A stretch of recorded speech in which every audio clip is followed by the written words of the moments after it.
In the summer of 1942, something fundamental changed in France. It changed for the foreign Jews in the unoccupied zone of France, who would now be hunted down like animals, becoming the only Jews in Europe, other than those in Bulgaria, to be turned over to the Germans by a sovereign state. It changed for Jewish children, no longer under even nominal protection from Eichmann's men. It changed for the French Jews, who, after 2 years of self-delusion, began at last to perceive that the measures against foreign Jews would apply to them as well, though it would be a while before they were hunted with the same ferocity. Finally, it changed for a considerable number of ordinary French men and women, who, shaken out of their lethargy and complacency, took stock of what was happening in their country and decided they wanted no part in it. On 27 June, a letter from a local official had reached the CGQJ in Vichy. It pointed out that something needed to be done to improve conditions in the internment camps before winter set in. The reply was brief and sinister. "May I remind you that an operation is taking place which makes any such action at present absolutely unnecessary."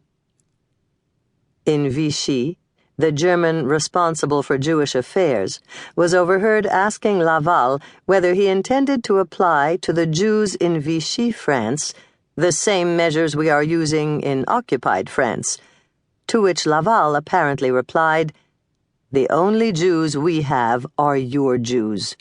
We will send them back to you any time you say." Events were indeed moving fast. On 29 June, Theo Danneke, leader of the Judenverrat, the Jew unit in the German Security Service, the SD, in Paris, set out on a tour of inspection of the southern internment camps in order to ascertain for himself the number of deportables. There had been steady departures of trains for Auschwitz from the occupied zone. It was time to move south into Vichy, France.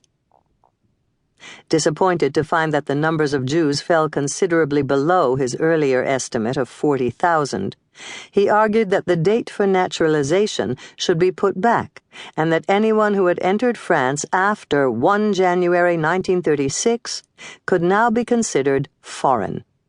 On Himmler's orders, 90% were to be fit, healthy men and women aged between 16 and 40. The other 10%, the sick, children, the elderly, would be tolerated. Laval was heard to refer to them as the déchets, the dregs. On 4 July, Vichy formally accepted that it would hand over 10,000 foreign Jews to the Germans for deportation.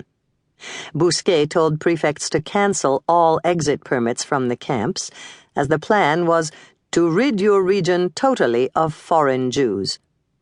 Henri Cadeau, a senior policeman, sent out instructions to say that the internees were to take with them nothing that belonged to the state, not even blankets. Orders went out to silence the newspapers. No one dared disobey. But not everyone in Vichy was totally discreet.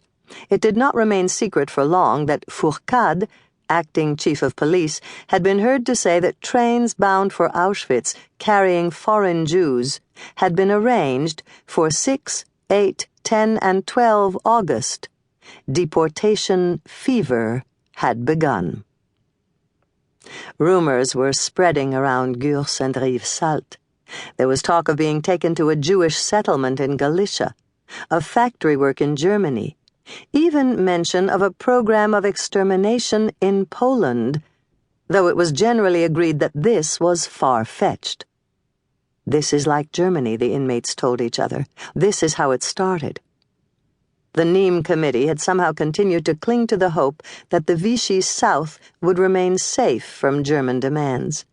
Just the same, the U.S. Chargé d'Affaires, S. Pinckney Tuck, now called on Laval to warn that the U.S. and the civilized world as a whole was shocked by what appeared to be taking place. Tracy Strong, the General Secretary of the YMCA, asked General Gompé